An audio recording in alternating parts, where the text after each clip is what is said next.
Hello everyone, I'm Simon and welcome to ARCHMINE100, learning architectural concepts through Minecraft. So this is the first lecture and it will be an introduction to what is going to be a series of 22 videos. So that's me, I'm Simon. I have a PhD in architecture, although I do seem to spend an awful lot of time playing video games and Minecraft specifically. So what is this? This is a series of videos where I use Minecraft to discuss and experiment with architectural concepts. There'll be 22 videos, there'll be 11 lectures. I call them lectures, but they're more like a slideshow of interesting architectural kind of buildings and concepts, right? And then there'll be 11 exercises, which will be in Minecraft, where you can download the template if you like, and if you're on a PC version of Minecraft, and you can go into that world and do the exercises, which will be exploring different aspects of architecture. If you're playing on the Pocket Edition of Minecraft on a tablet or a phone, unfortunately you can't use the PC version of this map, although you can still do the exercises, but it means you have to build the whole thing from scratch. Yeah, that should be okay. If you're dedicated enough to do that, that's pretty cool too.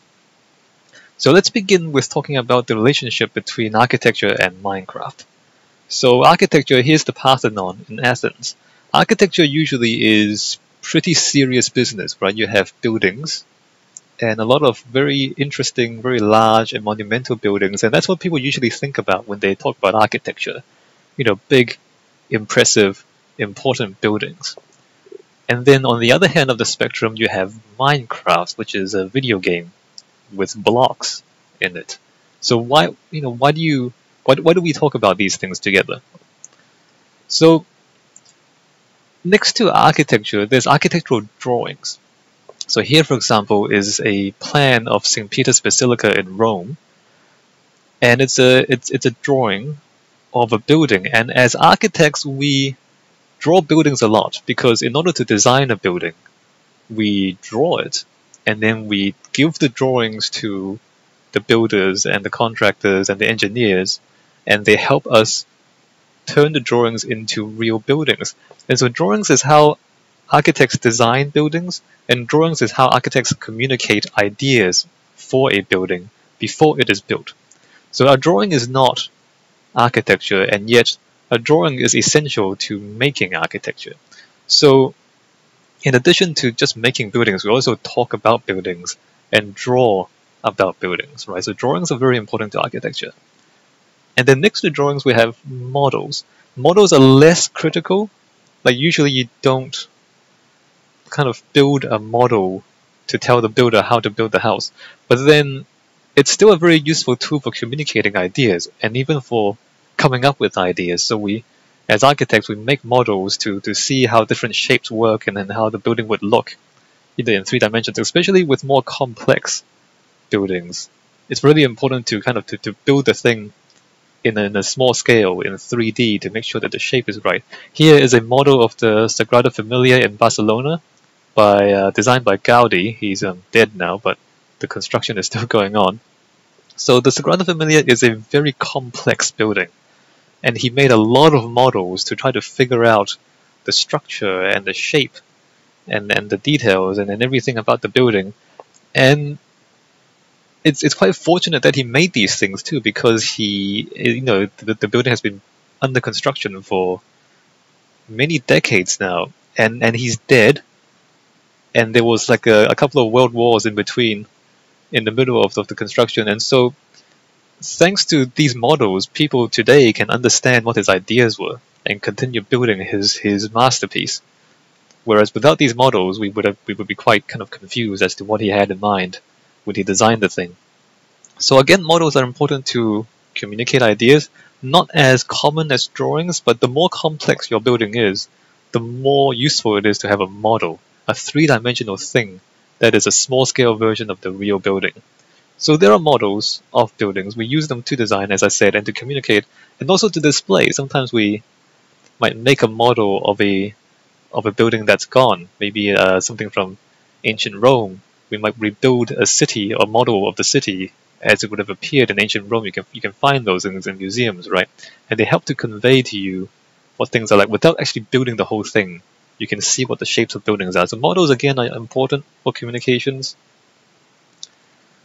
And then next to model, we have films. Here's a scene from the film Metropolis, a fairly old but fairly famous film, notable for its depiction of a future city. I mean, this looks like a modern-day city, except for that massive tower in the background. But this looks kind of like modern-day New York. This was back in 1927, when New York didn't actually look like that. So it was a speculative science fiction film about the future. So films, I mean, there's often buildings in films. Films about buildings are somewhat less common, but there's always buildings in films, right? Because that's where the stories take place.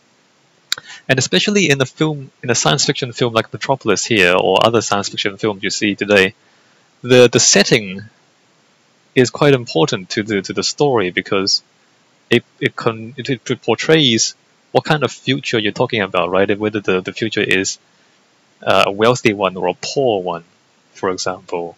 Maybe it's a desolate, dystopian future, or maybe it's a brighter, more optimistic version of the future. And so in the films, there's a lot of architecture. Obviously, none of it is real in the sense that it's not a real city. But then, the films allow us to explore ideas that would otherwise not be possible. Back in 1927, you can't build a real city that looks like this. But you can kind of talk about it and think about it and look at it in a film. So a film is fictional, so it's less serious than the absolutely serious business of architecture. And yet it allows for things that real architecture does not allow for, which is this speculative exploration of possibilities, right? You make a film about it.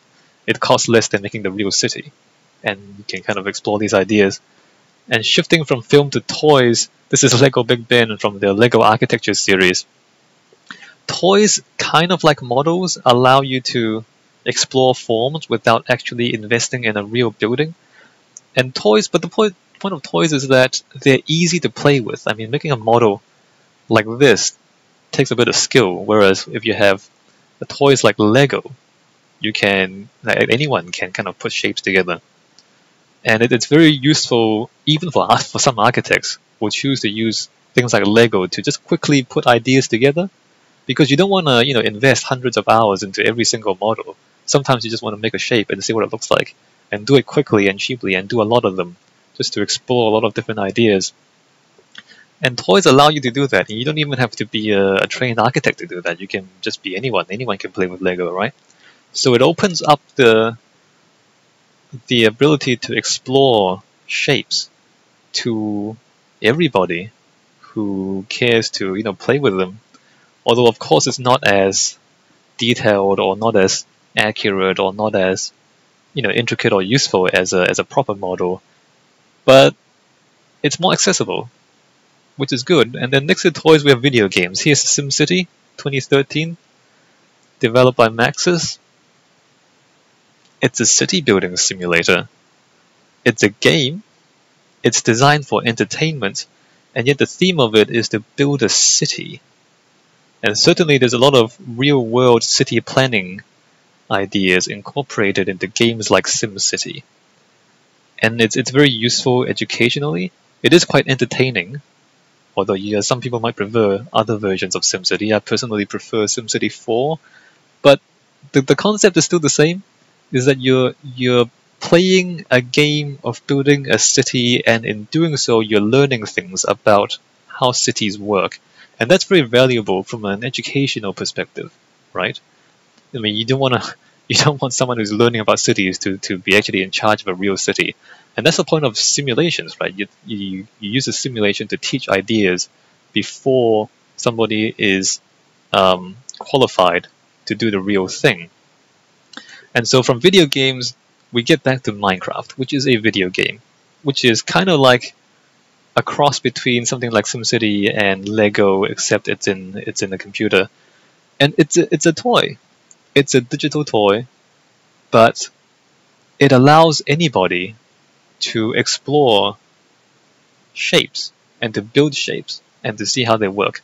So that's a continuum of different architectural things, like leading from real buildings on one hand to Minecraft on the other. And as we go along the spectrum from architecture to drawings to models to films to toys to video games, it gets progressively less serious, but it also gets progressively more accessible. I mean, it gets progressively less expensive, and then there's less skill required to access this ability to make shapes and to design things. So, in a way, like Minecraft is where you begin the journey.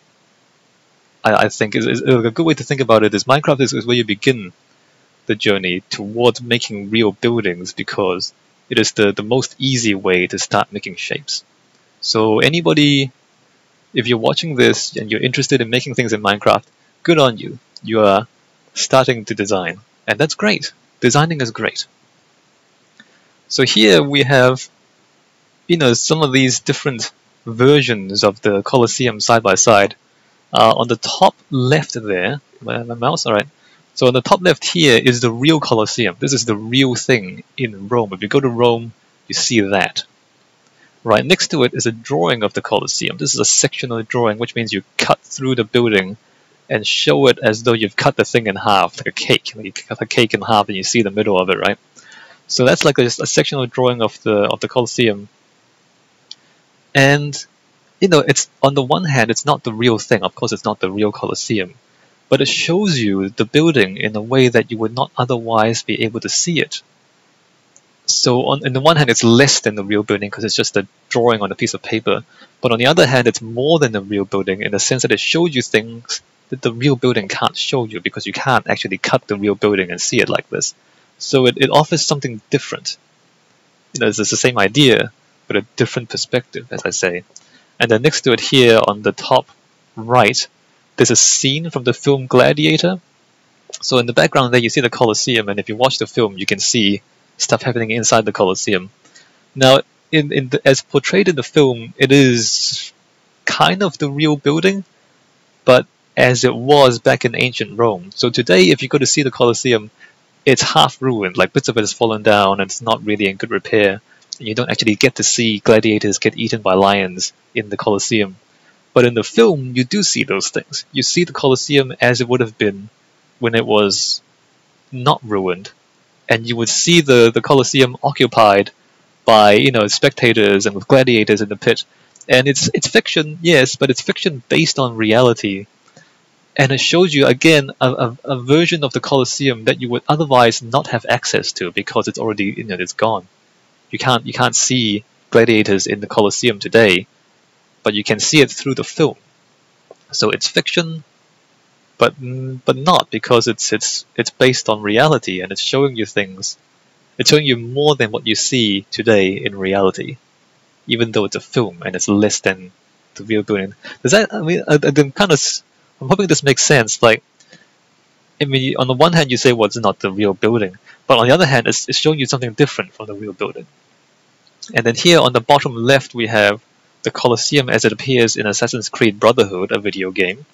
And in that video game, you get to climb all over the Colosseum. I mean, it's basically a digital version of the real Colosseum today, but you're not allowed to climb the Colosseum very much today. You can go inside, actually. You can kind of take a tour and walk around the interior. But most of the Colosseum today is kind of off limits to you because it's they're trying to protect the ruins. But in the game, you can climb all over it. You can jump off the top if you want, which is, again, a different perspective. Again, it's not the real thing, but it offers you a different perspective. And then at the bottom right, we have a version of the Colosseum rebuilt in Minecraft by a rather industrious, Minecraft player. And, it's using blocks to approximate these curves because Minecraft is all blocks, right?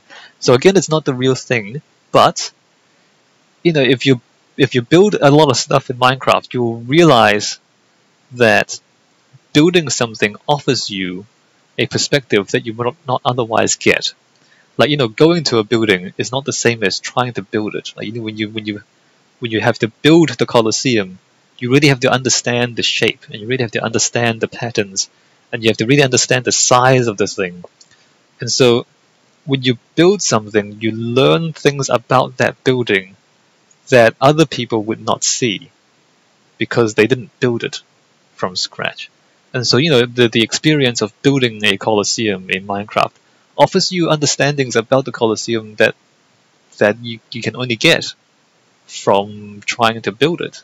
So again, this is it's a different perspective again on the Colosseum, and you can learn from this. And there's always a lot of things to learn. Every single time you look at a different version of this thing, you learn something new about it, and that's what's great about all of these things. So despite most of these, being drawings and film and games, they're not the real building, but still you learn more about the building from doing these things, right? And then from watching these things. So let's talk about what is Minecraft. Minecraft is cubes. If you've played Minecraft before, you'll know this. If you haven't played Minecraft before, you very quickly notice that everything is cubes. So these are some rather ordinary blocks in Minecraft, and it's cubes because it's easy for the computer to figure out cubes. Once you start having all sorts of curves and angles, then it gets difficult for the computer to handle. So in order for the computer to give you so many blocks to play with, it makes everything cubes.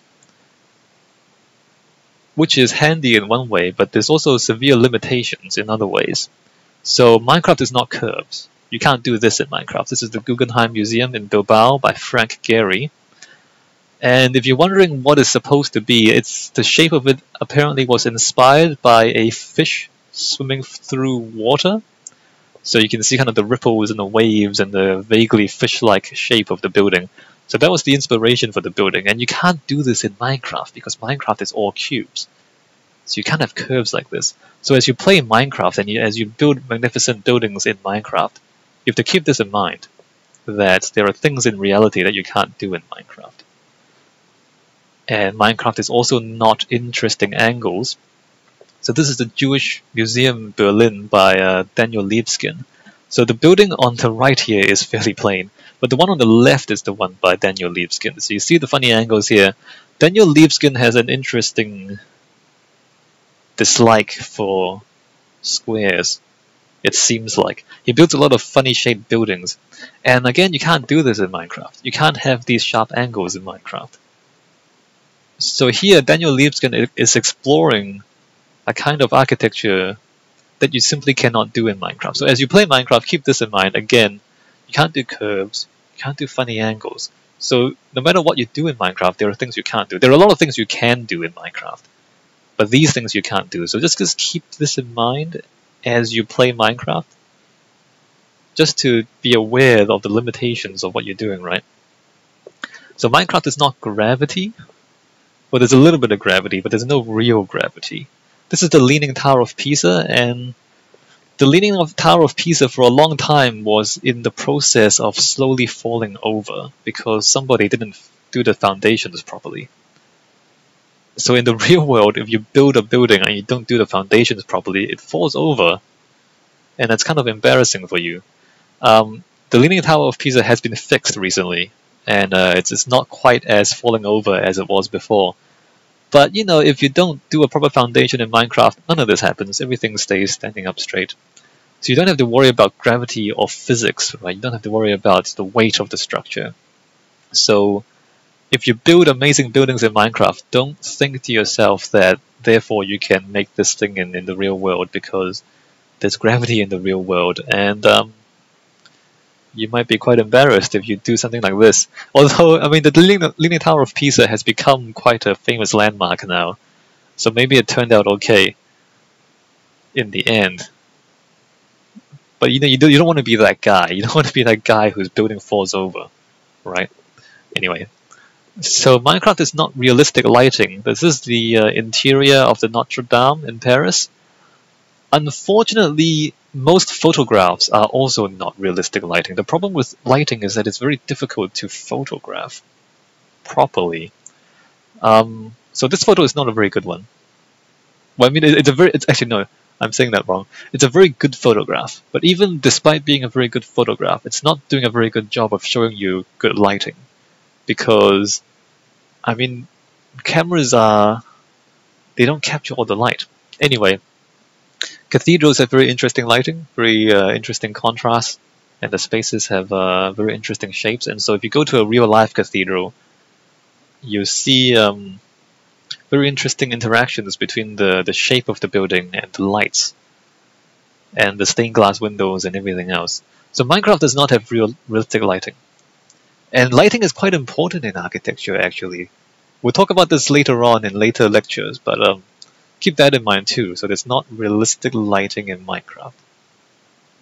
And if you get lighting wrong in a building, even something that would otherwise look quite interesting can just be hidden in shadow and you just don't see it. Or, things you don't want people to see might be glaringly obvious if it's lit really brightly, and then that's kind of embarrassing too. It's difficult to describe here without kind of examples, but keep in mind it's not realistic lighting. Minecraft is also not details. If you kind of go back and then think about the cubes, each cube in Minecraft is 1 meter by 1 meter by 1 meter. That's massive. Most people are less than 2 meters tall, so 2 blocks is bigger than you, right? And so details like this is the Casa Batlló by, I think I'm pronouncing that wrong actually, by Antoni Gaudí. So Gaudí likes curves and he likes intricate details, and you can't do any of this in Minecraft because the blocks in Minecraft are simply too big. So Minecraft allows you to make big, rough shapes. It doesn't allow you to do details. And details are very, very important in architecture. Like if the details are good, it is a good building. If the details are not good, it is not a good building. I mean, the quality of the details in a building basically is a measure of how much time people spent making that building. So it's a very good proxy for just how high the quality of the building is. And so you can't do this in Minecraft. You can't do these curves. You can't do these interesting shapes. Another thing to keep in mind. Actually, it's quite an important thing to keep in mind.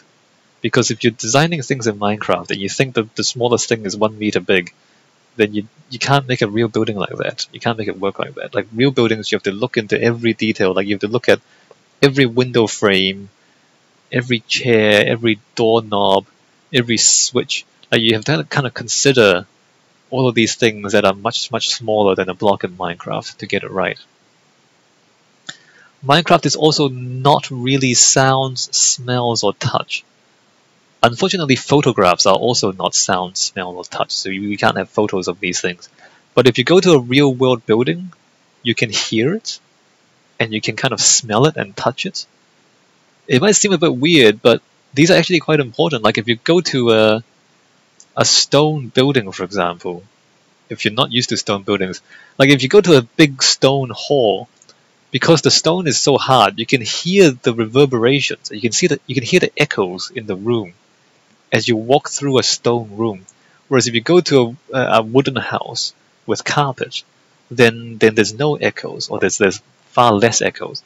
And so it sounds different. Like the stone sounds different from the carpet, right? And the metal feels different from the wood, which feels different from the stone. And the temperature of the building, whether a piece of concrete that's been in the sun for an afternoon is warm, whereas if you touch metal that's in the shade, it's cold.